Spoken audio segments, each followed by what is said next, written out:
Welcome to lesson 4 of my 4 key points method to chart delineation, and we're going to look at Lucille Ball's chart, and I'll walk you through how I do this. So there's some really interesting features here. First of all, let's just run through point 1. There's the sun. Okay, so follow the moving cursor. Number 2 is the moon, the 2 luminaries.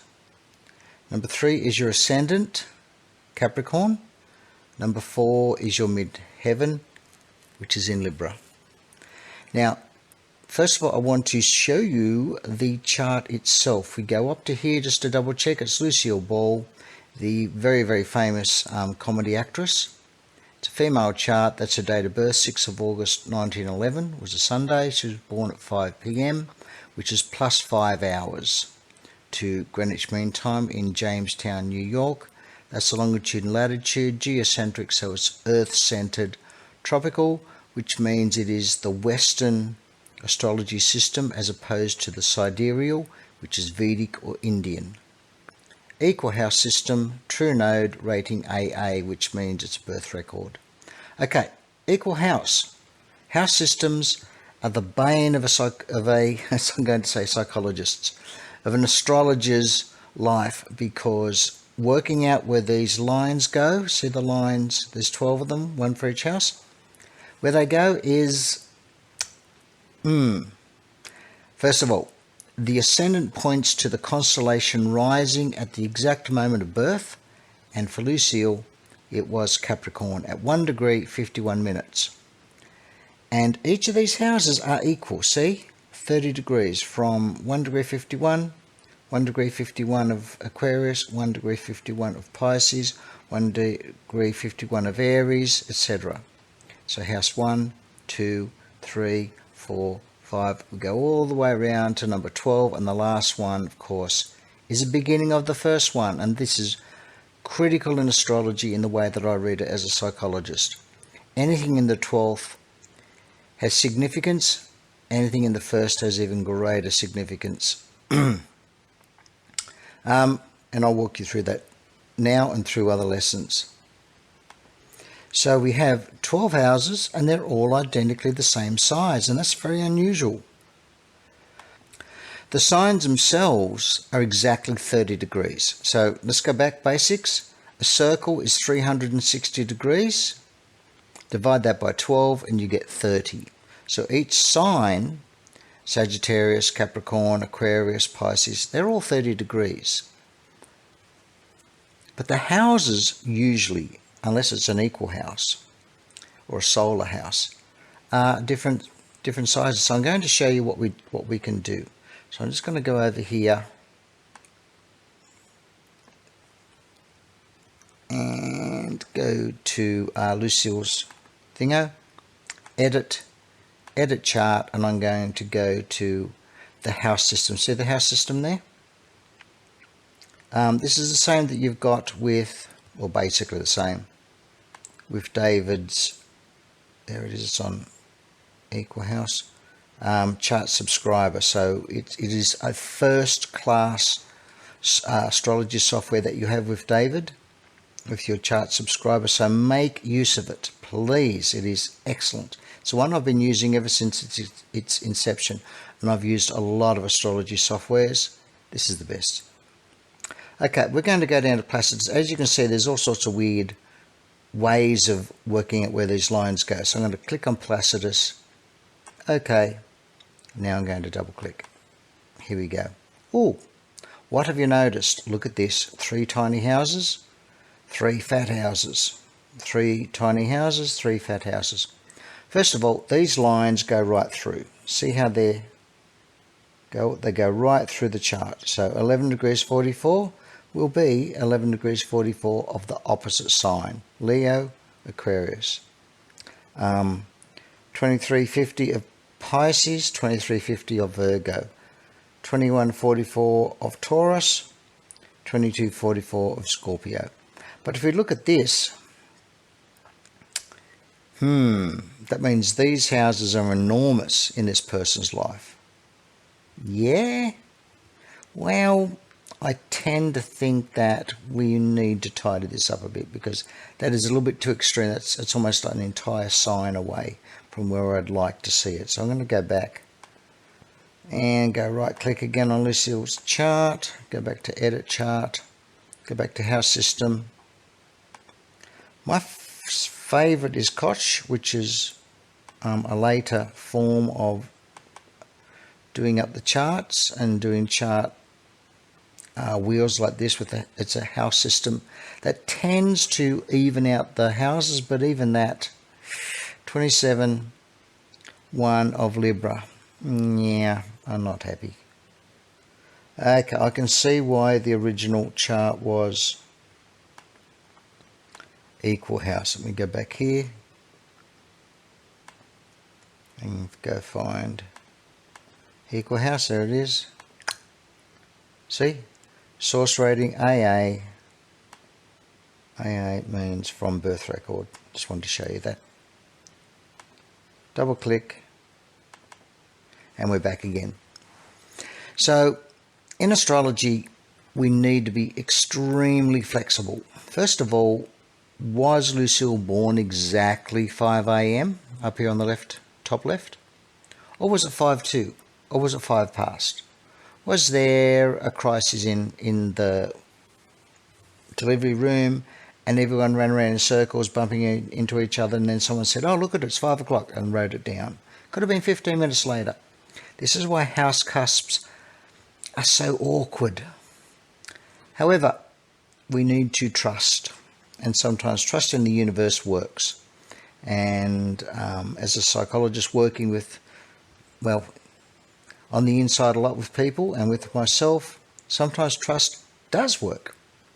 So we have 1 degrees 51 of Capricorn, and we're going to actually make all of these houses identically the same size. And we're going to work from that chart and see what we come up with. Right, Sun here. Sun over in the 8th house. See the 8? It's in Leo. 13 degrees, 17 minutes of Leo. So it's sort of nearly smack bang in the middle of Leo. And it has some squares.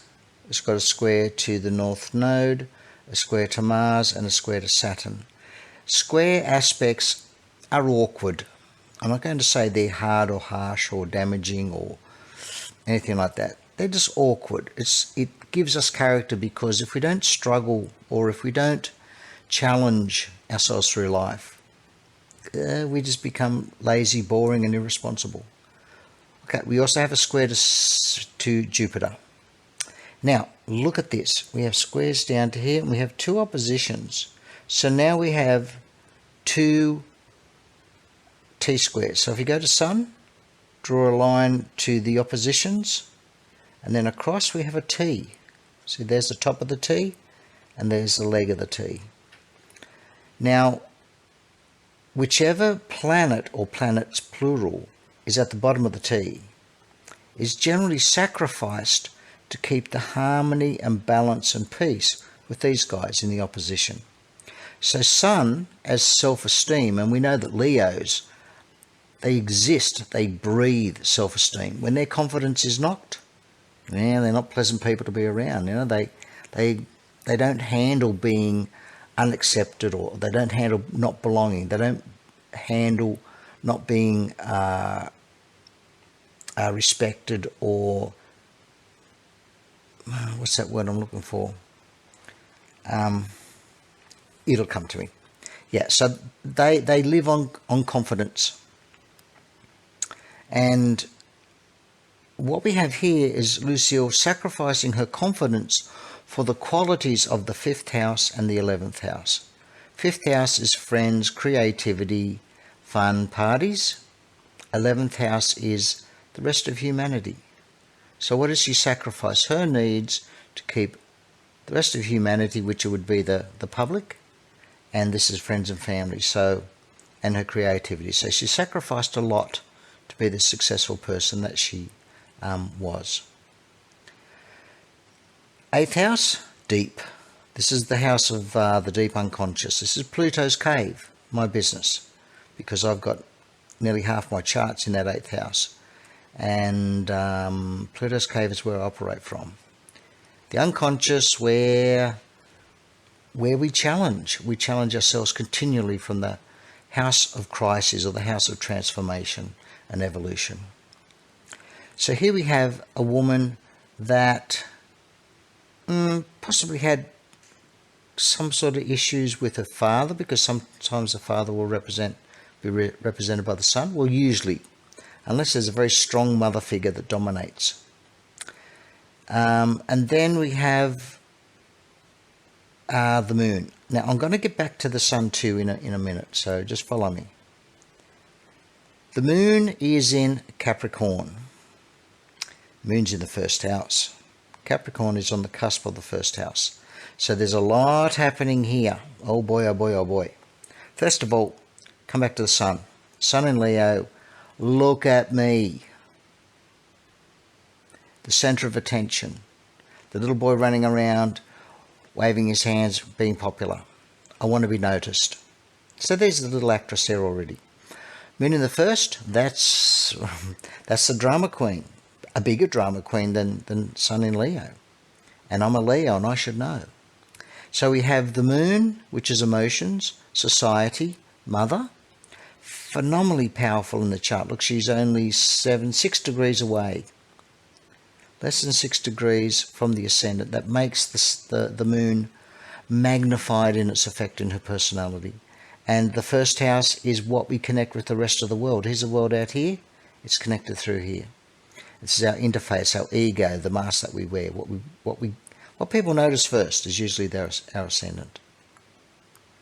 So moon in Capricorn, though, because we've got the what, moon, the how is the sign, Capricorn. So how does she express her lunar moods and emotions? Very conservatively, traditionally. That's an awkward placement for the moon. Very awkward, because opposite is Cancer, over here on the right-hand side, on the descendant. Cancer is a natural, is the sign that the moon rules. And opposite is Capricorn, which it's in detriment. It's a little bit awkward. Moon wants to be emotional. Capricorn is whoa. No. Don't show them a darn thing what you're feeling. Don't give out any secrets. We have this need to express. Sun in Leo, need to express. We've got a double up here on the acting straight away. Moon in the first gives it that need. Now, if the moon were in the 12th, or anywhere else in the chart, basically, well, except for the 5th,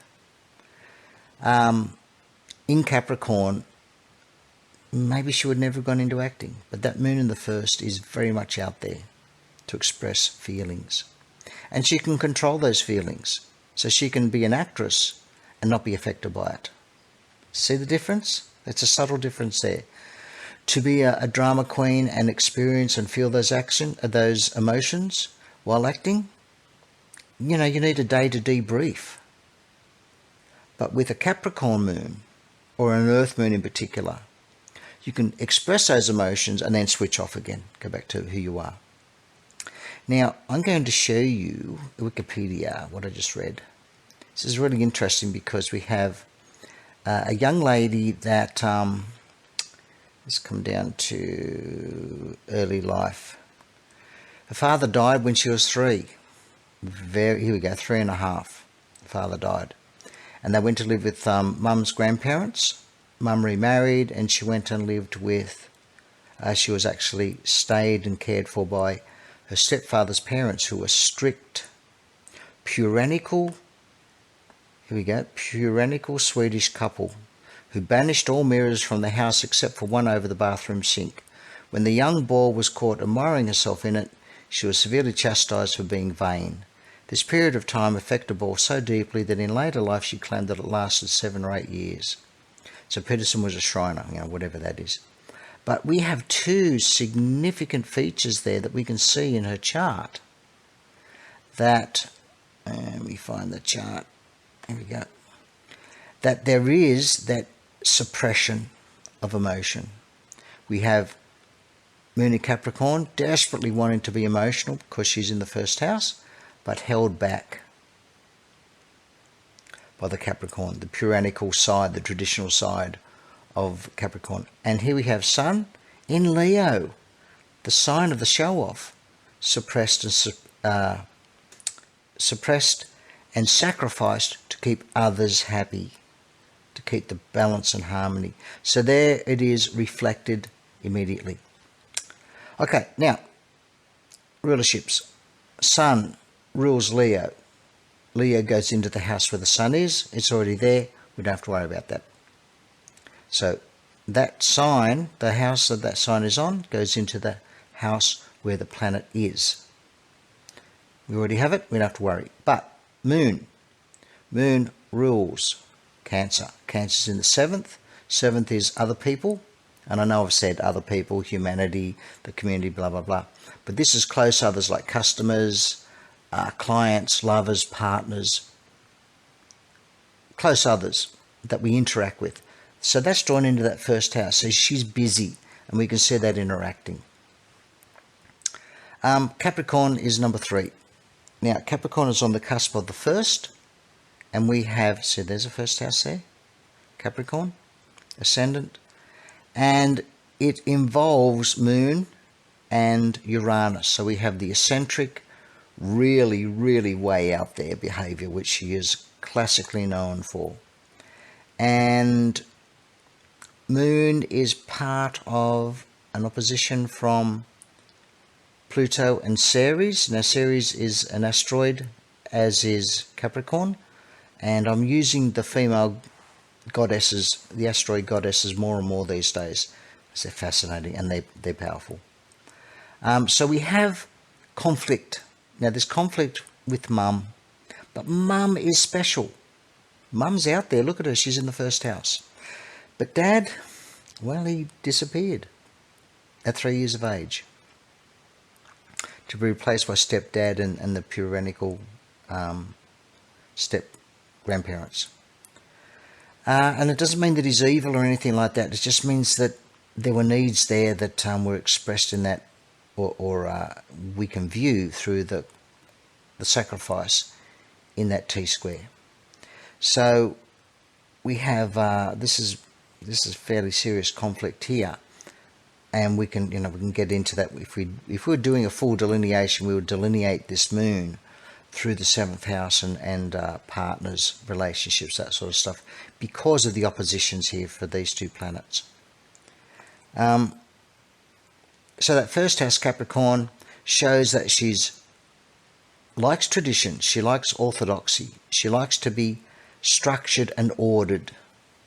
This is important for a businesswoman, because we go back here and we see that best known star of the self-produced sitcoms. Let me highlight that.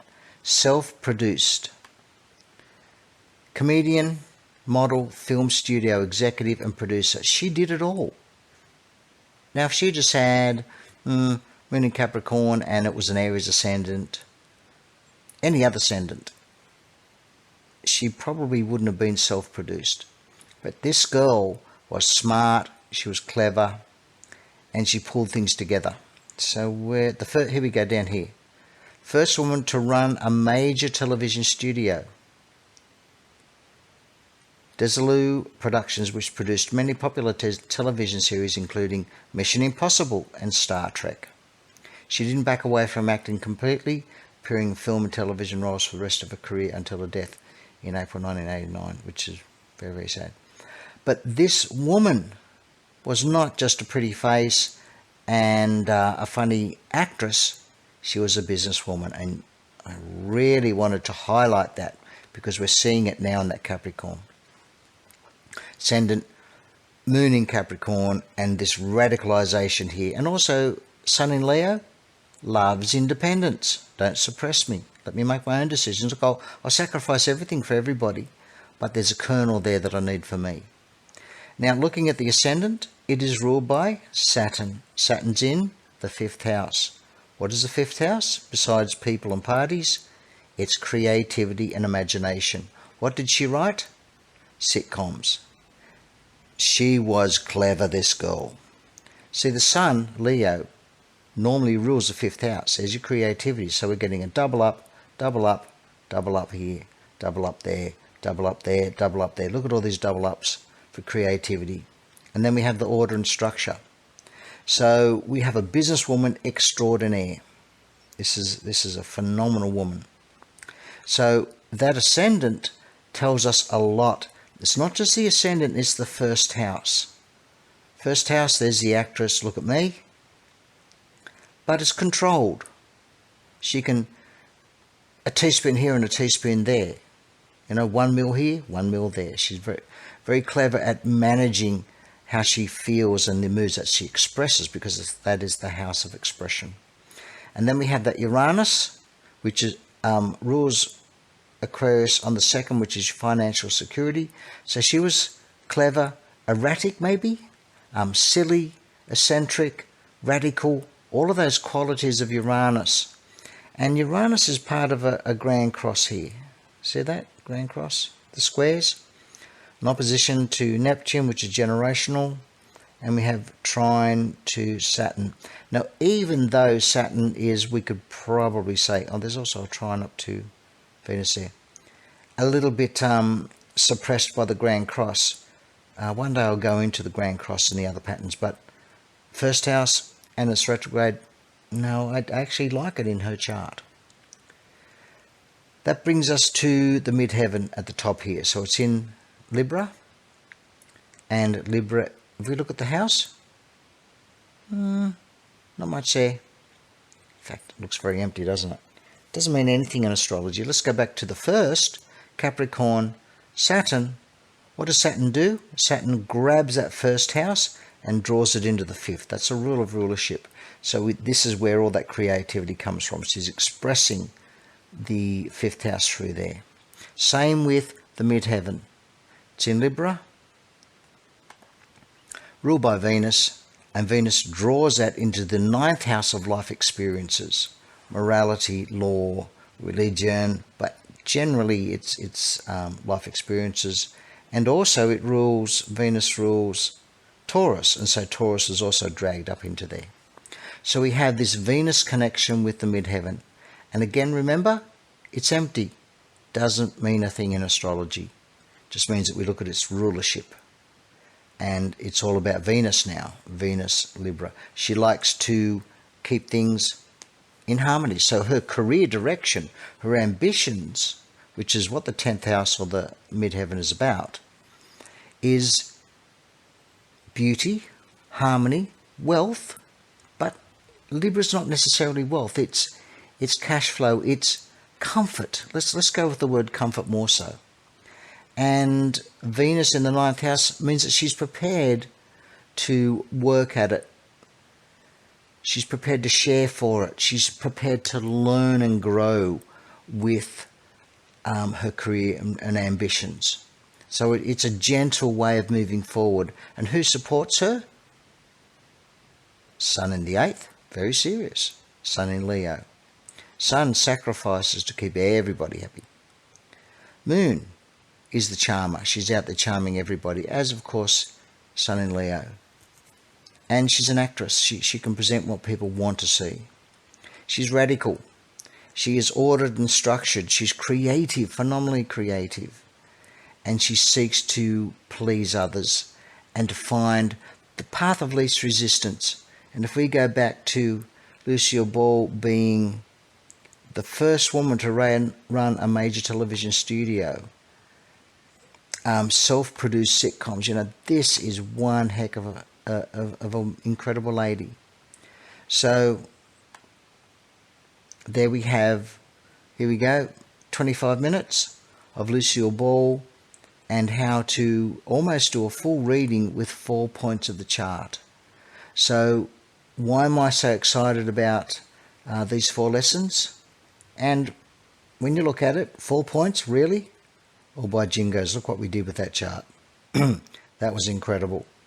And from here, then we would start to delineate the other points. But that would take hours and hours and hours. When I do readings for clients, I want a snapshot because I only have a few minutes with them.